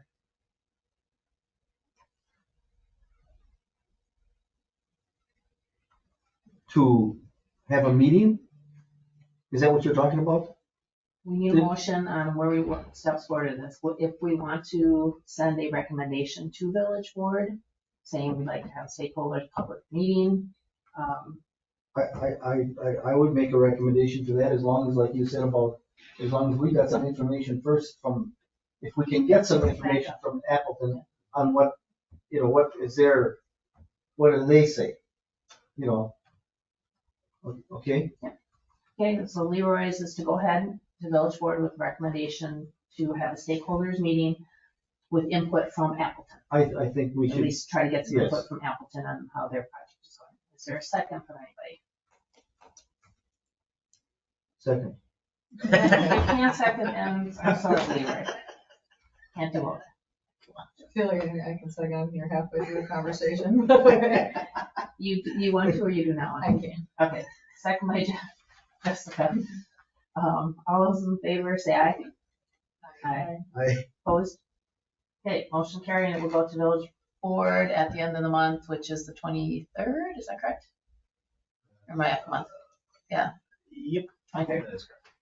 And if anybody from the committee would like to attend, feel free to come and waste, kind of your feelings on it and why you think it's important or how, whatever you would like to do, that would be great. All right, item 8E is consider, discuss, act on the quick assessment for the bicycle-friendly application. Again, I am going to recuse myself on this, and Jessica, if you, I know you just walked in the door, if you wouldn't mind taking over the meeting for this particular item, that would be fantastic. I'll make it easy on you. I'll go right into it. So Okay. on the screen is, if you recall, last meeting we talked about, instead of doing like the full-blown 100-page application, just doing a quick review of the assessment. I believe in the packet there was a link to the assessment, so you may have had an opportunity to take a look at it in advance. There's a number of questions regarding the 5 E's of engineering, education, encouragement, and equity. 4 E's maybe, or evaluation planning, sorry. From an engineering standpoint, I'm just kind of going through the questions. I know it's a little bit difficult to see on the screen, but from an engineering standpoint, and maybe we can just go through these individually and hopefully you can see them a little bit better. And they're just kind of yes or no answers. So the first one under engineering is, does your community have a comprehensive, connected, and well-maintained, low-stress bicycling network? Say, this is my perspective. No. Are we working towards one? Sure. But I don't know that I would necessarily say that we're there yet. Is bike parking readily available throughout the community? I would say no. Again, there's locations that bike parking is available, but there's not designated bike parking for the general public. Is there a complete streets ordinance or other policy that mandates the accommodation of cyclists on all road projects? The simple answer to that is no. We do, from time to time, have to incorporate complete streets if certain grant funding requires it, but by default, the village does not. Is there a bike share program that allows residents and visitors easy access to bikes in the community? And the answer to that would be no. That would be like that bike share program that you see in Green Bay. Does your community work with neighboring communities or the larger region of bike projects? And the answer to that is yes. So when the county has a project, we work with the county. If Hobart is doing something, we work with Hobart, so on and so forth. Here, so on and so forth. So from an engineering standpoint, again, I'm putting what my perspective is. If you disagree, by all means, let us know and we can go through that. From an education standpoint, 3 bullet points, and I kind of answered nothing here because I was like, well, we kind of do, but we kind of don't. So this is a matter of perspective. Is bicycling education regularly offered for youth both in and outside of schools? And we do have the bike rodeo. We have some maybe other programs and ancillary things, but is it a regular occurrence? So yes, and maybe no. I guess I don't know what. Like, do the gym classes and stuff still do that, like, once they get to a certain age? Or no, that stop now. Okay. So that's kind of a, yeah, maybe. We could maybe spin it as if we do it, but if they were scrutinized, maybe come back. Are there bicycling education courses or learning opportunities available for adults in the community? I thought no, but I guess Rex, maybe you know more than I on that issue. I don't believe that there are. Tracy, maybe you know. I know you can't comment on the application, but you can certainly, I think, comment on things that are happening in the community. So I guess I would say no, but I guess I wasn't certain, so I left it blank. So I'm going to mark no just because I'm being pessimistic right now. Does your community educate motorists and cyclists on their rights and responsibilities as road users? Yes, sort of, sometimes, maybe. And then also not really. So I think of like Frogger, and we do try to participate in that. And that's an opportunity to educate people on proper road usage. From time to time, maybe there's some public information that goes out via social media and newsletters about being visible and walking the road The and not walking education's the road. done more through Wello and Yes. ancillary organizations versus Ashwaubenon in and of itself. So, Haley put some stuff out, you know. yep. Yeah, Sure, yeah. that's- Yeah. So let's be nice to ourselves and say, yeah, we kind of do, right? All right, so that's on the education side. On the encouragement, are there policies or programs in place to incentivize and normalize bicycling in the community? I'm a little biased here because I know the questions that are asked in the application. When they talk about incentivizing, they're talking about like actual like cash incentives and certain like emotional incentives to bicyclists. So I'm going to say no because we don't do anything physically to incentivize, not encourage, but physically incentivize bicyclists. Does the community celebrate bicycling during National Bike Month with community bike rides, Bike to Work Day, other community outreach? I kind of was like, yeah, there's a Bike to School Day thing that we do. We don't necessarily have like a Bike to Work thing, so should we be nice to ourselves and say, yeah, we kind of do? Although I don't know. We do, and it's incentivized. It is. Yeah, Because you get there you fast, go. yeah. You You get a get free a swim pass. pass. So you go. Well, let's put yes in that. Yes in both. See, it's just a matter of how you spin it. All right, so the next one is, does the community host any major community cycling events or rides throughout the year? We don't per se, but there have been some rides that have made their way into Ashwaubenon. Well, I think they were motorbikes, not bicycles. So, all right, we're gonna Doesn't vote. count. Well, this the like youth Used to be triathlon. more Maybe, yeah, so the triathlon, that could be an example. So let's put yes. Good What point. about like the broken spoke? Thank you. Oh, that's Like, cool, something. like some of them have started, I know, like having more rides and stuff, because even like at, my son climbs at Odyssey, Okay. and like they've been doing like bike, or like they meet there, and then they're starting to do more rides throughout, so like, we don't, but I feel like that is something that's becoming more There might be in something the out there. community, like with, what is that, the common area or whatever, like there's a whole one, Common place. the common place, Yeah. the name of that. They're apparently a big bicycling community that live there. Okay. So that might answer the next one. So is there an active bicycle advocacy group, at least one social or recreational bike club in the community? So maybe that's a yes. Oh, yeah. Well, and Bayshore, I'm sorry, I shouldn't talk. Bayshore Bike Club serves the whole Brown County area, and that Sure. would probably qualify Okay. as well. So we can tie that in. That's good. We do need to update our mapping system. So, and that was one of the big components of this whole conversation, is just getting the proper data and inventory to update our maps. So I would say no on that one. Does your community have an up-to-date website where people can find information about bicycling in the community? I said yes. Maybe hard to find, but it's there. So there's that. Moving on to evaluation and planning. Does your community have a current comprehensive bike plan? Yes. Could be updated, certainly, but it's there and we utilize it. Is there a bicycle advocacy or advisory committee that meets regularly? Yes, that's this group, so that's good. Does your community have a bicycle program manager, active transportation coordinator, or similar role? I would probably say no. I think Green Bay has somebody on staff, like Madison. Those are communities, larger communities that have specific people that deal with that type of transportation. Can that be like other duties as assigned, or are they saying? It you could need be. a I think it could be. Call Yeah. out? Yeah, we could give it to somebody and put it on their job description and see. I'm just wondering how, like, what does it have to be? 20% of your FTE?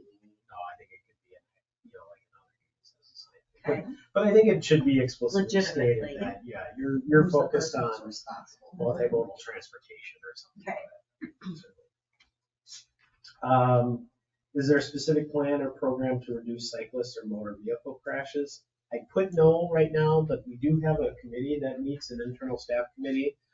So I'm sure that if hot button issues come up or trends are starting to become prevalent, that they would look at it. And that's not Frogger? That is not Frogger. That's the group we talked about last month, I think, a little bit. There's an internal staff group that looks at, let's say someone wants to put a stop sign somewhere. or they have a concern about a speed of traffic, the internal staff committee looks at that and makes a recommendation or decides what they want to do with that. So, okay, that's that committee. The next one, again, I was being more pessimistic. Does your community's budget have dedicated funds for biking projects and maintenance? I put no, primarily because every year is different. So we've been fortunate over the last few years to have dedicated funds for particular projects, but there's been no guarantee that those projects are going to, or that those funds are going to stay year over year specifically for bike and ped. So let's say we have, $500,000 budgeted for 2024 in projects. There's no guarantee that that $500,000 will be kept next year's budget. It'll just get reused and stuff. So That's even why. when you were talking about the striping and everything like that, that doesn't count, like having a budget for that? So the striping that we had budgeted for is just kind of the routine maintenance of what's existing, what's there. Right. I guess you maybe could consider it. I mean, we also have a budget for replacing sidewalk, panels and stuff like that. Isn't that? I would think so. I mean, it's Good, might be a stretch, and the only reason why I say a stretch is that it's not specifically earmarked in our budget for like, say, bike lanes. It would just be traffic control, would be like a line item. A sidewalk is different because that, the board at one time wanted that kind of separated from a GL standpoint and a water standpoint. So maybe yes, maybe no kind of thing, debatable. And then we get into the equity and accessibility component, and this is the sections that are relatively new to the application. And I answer no to each of these. So, has your community used any socioeconomic and or demographic data to inform bicycling investments? No, we simply haven't. Has your community considered the needs of cyclists with disabilities, such as providing adaptive cycles and bike share programs, designing bike facilities to accommodate, so on and so forth? I put no, but I know like Woodside recently got the track shaw, so I mean that was cool, but that wasn't necessarily the village. That was Woodside doing that. Has your community formed partnerships with a variety of local groups and organizations to reach and engage new audiences to promote cycling? No, we did. Do you have an accessible and up-to-date website that is easy to navigate and contains useful information? It's accessible from an ADA standpoint, but is it necessarily up-to-date and easy to navigate? I would argue no, again, me being pessimistic. So Sharon, could you go on our website and find our bike map right now? Could I? You probably could find it, but it would take you a little bit of time, right? Do marketing materials and community plans have pictures and content that represents everyone in the community? Certainly not. So that was that. We could hit submit. I could put my email address in there and hit submit, and then it'll tell you kind of where you fall. So I Googled like friendly cities and had usual suspects show up that you could probably guess that this was like Family Feud or whatever. But also Wausau is on there. Is that accurate? Yeah. Interesting. So if I hit submit, again, trying to be somewhat, I guess, balanced between pessimism and optimism, we scored less than 50% of the answers. So we have some improvements to make. You found it. Good job. Maybe it's not so bad, right? It's there. So in any event, that's kind of where we're at. I think if we wanted to continue down this path and really earnestly working towards applying for the designation of bike-friendly community, our recommendation from staff is let's just forward this to the board for consideration. The board can allow or direct us to allocate resources towards the effort of gathering the data that's necessary to complete the application. And if the committee's not really interested at this time and just recognizes we have some work to do to further our efforts, we can certainly do that casually. We don't need to fill out the application.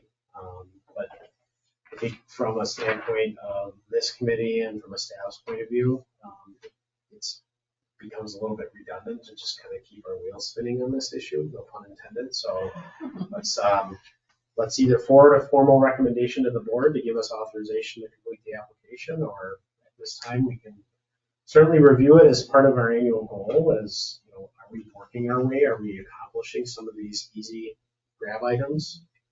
And then when we feel like we have about 50%, then at that point, maybe in earnest, it's an opportunity for us to apply. So I think at this point, that's kind of our recommendation from staff.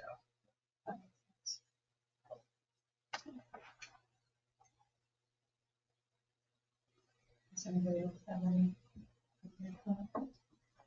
Would it make sense for us to look at some of those topics and have those as like shorter term goals so that we actually are looking at some of the things that need to be done in order to like be working towards that goal, but then like annually, like you said, we could have it on there annually review, like what have we done in this last year, but like at least having something, you know, like, I don't know, trying to think, like bike racks, you know, like just some of the things that you said on there. Well, you could pick something like pick the something. education Yeah. category, because that looks doable. Sure. Right. Offering some programming. Yeah.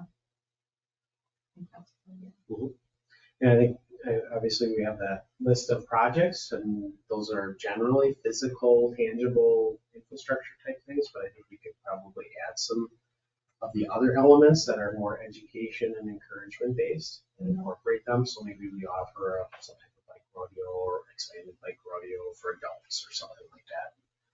Rex can dress up as the Easter Bunny and ride his bike around the park. I'll make that motion. Something like that, right? And so we just have that on our list, and we can just kind of keep that. There's some really low hanging fruit, like Right. updating our website, Right. updating our maps, things of that nature. Yep, having the schools kind of talk For the about grand that. opening of the bridge. Oh yeah. Rex likes dressing up, that's why. So if it was a next steps thing, it seems like determining what the low hanging fruit action items are and how many of them we'd want to pursue. What do you think, Sharon? I'm on board. I was, will that be something that we do like the next meeting, like bring that back up when we hopefully even have a few more like the committee members to look at which things we want to pursue? I think obviously today's thing would be to say that we're not gonna push for it to go through the full board, but that we're gonna do that internally, figure out what the goals would be for the next year and then. I think we have our list of projects, so we can maybe bring that list back and review that and add, because we do that usually annually anyway, right, Rex? Yeah, I think that'd be a good idea.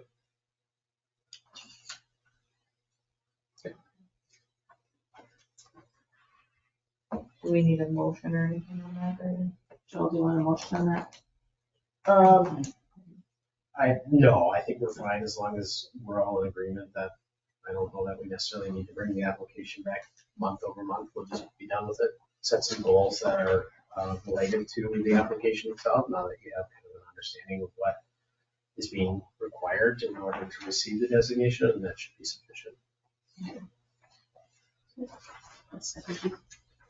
All right, 8F, consider, discuss act on information related to the regulation of motorized bicycles, electric personal assistive devices, ATVs, and other vehicles, including neighborhood electric vehicles, scooters, etc. This we talked about again last month, I believe, or 2 months ago, maybe. I don't know, it's been a bit. It's been a while. Yeah. It's been a few months. Yeah. For this particular one, really the only thing that we'll update on, I think Rex had mentioned it as part of the staff report last month, is that there was some questioning as to whether some of our trails that had been previously DNR funded, if the DNR itself would allow e-bikes and electric motorized devices to be used on them. We did receive notification from the DNR, and they did indicate that the DNR does allow them to be used on them. Now, with that, that does not overstep. So the DNR permits it with the caveat that the municipality may still regulate it. So the village presently disallows the use of electric bikes or electric motorized devices on its trails and sidewalks. So that is kind of where we sit today. Certainly if the committee desires to make a change to that, we certainly could entertain that and craft some language for the committee to review. And then we would bring that back to committee, and then at some point that recommended amendment to ordinance would go to the village board for adoption. So that's kind of where we're at. If you want to direct staff to kind of prepare kind of some thoughts on an amendment, you can do that, bring that back to committee in February, and then it would go to board following that meeting. Do we need to have a definition of electric bicycle in our ordinance? I didn't see it in here. I mean, it talks about the motorbike and motorcycle and all that, but does that need to be added to our ordinance? I think our definitions could certainly be updated, if you will. I think they were crafted and created for the advent of that. Okay.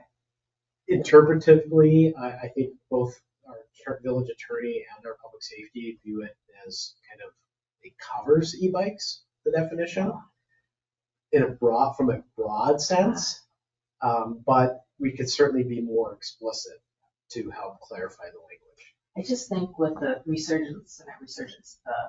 emergence of electric bikes and how many are out there now, we really need to be specific. Because if you look at, and say it's a motorbike, well, there's a ton of different motorbikes. Where does this fall? Is that in that or not? So I think having a definition of that, and then you have 3 types of motorbikes, or excuse me, electric vehicles. Does DNR allow all 3 on the trails? Did they designate it all between the A, B, and C, or did they really go there at all? So any electric bicycle can go on. That's what I've been told. Okay. Which is fine. So yeah, I just think that specifying electric bicycle probably would be a good thing, because I think they're just coming out, people don't understand where they So are. yeah, we would want to certainly clarify the definition of an electric bicycle, but then also kind of get to that bigger piece is where do e-bikes belong? Are they permitted, or should they be permitted as any bicyclist would be permitted? So if you recall, bicyclists are permitted, not e-bikes, but bicyclists are permitted on our trails, obviously. They are permitted on our sidewalks as well, under certain scenarios, cases, and usership, if you will. So state statutes allow municipalities to regulate e-bikes. However, if you were to just designate state statutes, they do view e-bikes the same as bicyclists. There is no difference between the two. And that's a relatively new concept. 2017 or 2018 is when they made those changes to state statutes. It's relatively recent. I mean, it's just a lot of electric bikes out there, and they're going to be on the trails. They're probably on the sidewalks. They're definitely on the street, and they are bicycle. Ultimately, that's what they are. So I think it's just a matter of, do we, as a municipality, want them on the trails and want them on the sidewalks? Because we now allow bicyclists to be on the sidewalk or the trails. I personally feel like it's counterproductive to not at this point. I mean, I know it's like an opposite, and I feel like making them separate from some of these things makes sense. Because also, like, I know the village, obviously, if they're in the new, community service officer, or like, is that the right term, to be enforcing different things? Like, I guess I'm like, if this isn't something we're gonna enforce, then I feel like then we should have it. Like, that's my thing. Like, And they're on the Fox River Trail. Exactly. And Yeah. that makes sense. Right. To stop, to Right. make us. So that's where I'm like, why are we gonna Who's pretend gonna like there's a enforce rule it? there? Well, that's Tattletales? Yeah. And then they call in and Right. get more unnecessary. It's no different than who's enforcing bicycle laws. Yeah, right. You know, nobody really is, you know, and they're not gonna do anything different with the electric bicycles, they're gonna, you know, continue on their Unless way, somebody so. runs you over. Yeah, well, and that's the thing, the speed of them sometimes. But,